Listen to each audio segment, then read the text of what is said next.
Since Iowa was the premier program in the Big Ten Western Division during the division's final few seasons, it was fascinating for many of us to see how the Hawkeyes would fare in the new Big Ten. Iowa split 2 games against the incoming members from the Pac-12, a loss to UCLA, a win against Washington. I don't know that that told us much, as the Hawkeyes finished at 8-4, 6-3 in the Big Ten. 2025 may be a better test and a better look at where Iowa football stacks up in the new Big Ten. Welcome into the Voice of College Football. Appreciate you stopping by for the best in discussion, debate, and analysis. Please join us every Tuesday, 5:30 Eastern, 4:30 Central for Hawkeyes Live, our live look at Iowa football each and every week with Corey Brada from the Hawkeye of the Storm. But for now, we're going to compare what the Hawkeyes' schedule difficulty look like in 2024 versus the projected level of difficulty for this coming fall. Of course, the 3 non-conference games is highlighted by the sandwich game at Iowa State. Hawkeyes fell in this one on a last-second field goal, 20-19. They lead the Cyclones 7-2 in the series since 2015. Although Iowa State did go to the Big 12 championship game under Rocco Becht, who should be back at quarterback for the Cyclones after a 10-3 season in 2024. That game on September 6th in Ames. Prior to that, it's a date against Albany of the FCS, and after that, it's a game against UMass and new head coach Joe Harasmiak, who takes over after leading the Rutgers defense. The Minutemen were 2-10 in 2024. Then it's on to the Big Ten and the aforementioned Rutgers squad. In 2023, Iowa won this matchup 22-0. They lead the Scarlet Knights in the series 4-0 and have outscored Rutgers 93-17 since Rutgers joined the Big Ten in 2014.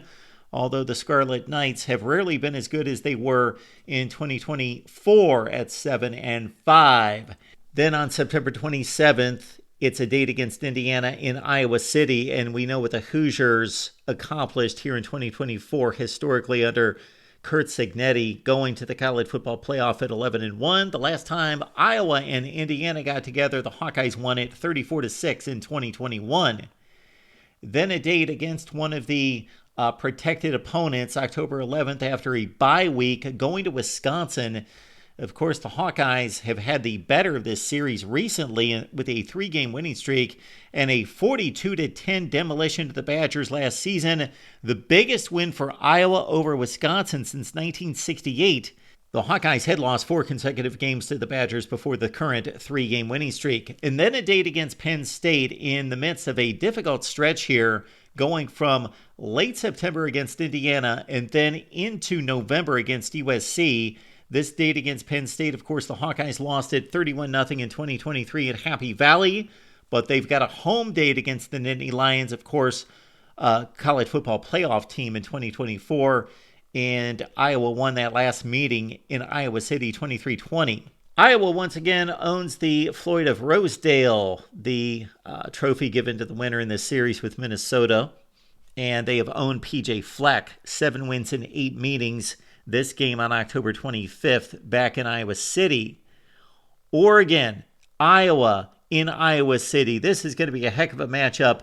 November 8th, of course, the Ducks, the best of the Big Ten this year, winning 10 consecutive games, including the championship game. Iowa and Oregon played in 1989 and 1994. Rich Brooks versus Hayden Fry, and the Ducks got the best of both of those games. Then it's Iowa at USC. The last time the Hawkeyes and Trojans got together was an Iowa win in the 2019 Holiday Bowl. Michigan State was a loss for this Iowa football team in 2024, and the Hawkeyes lead the all-time series against Sparty 25-23 with 2 ties. And then the dominance of Iowa against Nebraska will be tested once again as the Hawkeyes kicked a 5th walk-off field goal in the last 10 meetings against Nebraska. They lead the series 9-1 since 2015, and again, it was a 13-10 Iowa win in 2024. Of course, for the 10-year run of the Big Ten Western Division and the Big Ten East from 2014 through 23, the big hang-up was that the power structure of the Big Ten lied in the East, although the West was more balanced top to bottom.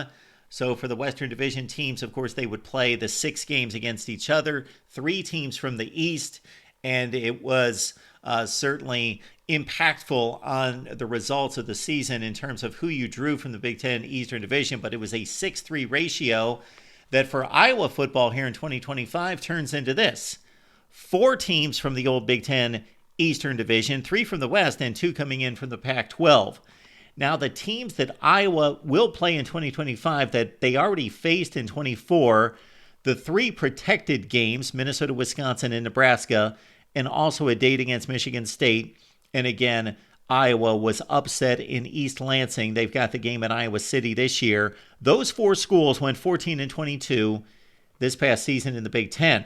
Now, the big difference is going to be comparing the new teams added to Iowa's schedule in 2025 and who they replaced from the 2024 schedule.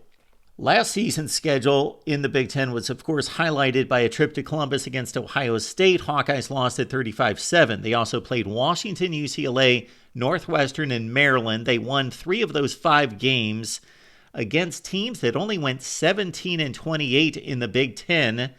Despite Ohio State's 7-2 record, the other teams all under 500.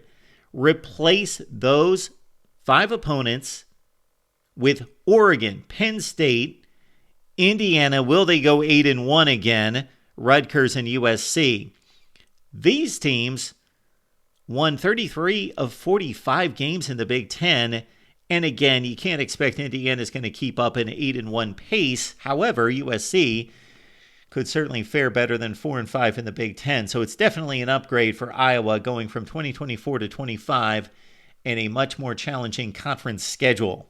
The Hawkeyes fell woefully short of their college football playoff goal in 2024, going 8-4. 10-2 was needed to get the job done. Now they've got to climb an uphill battle against a tougher schedule, younger roster. Your comments and questions down below. What do you think about Iowa football in 2025?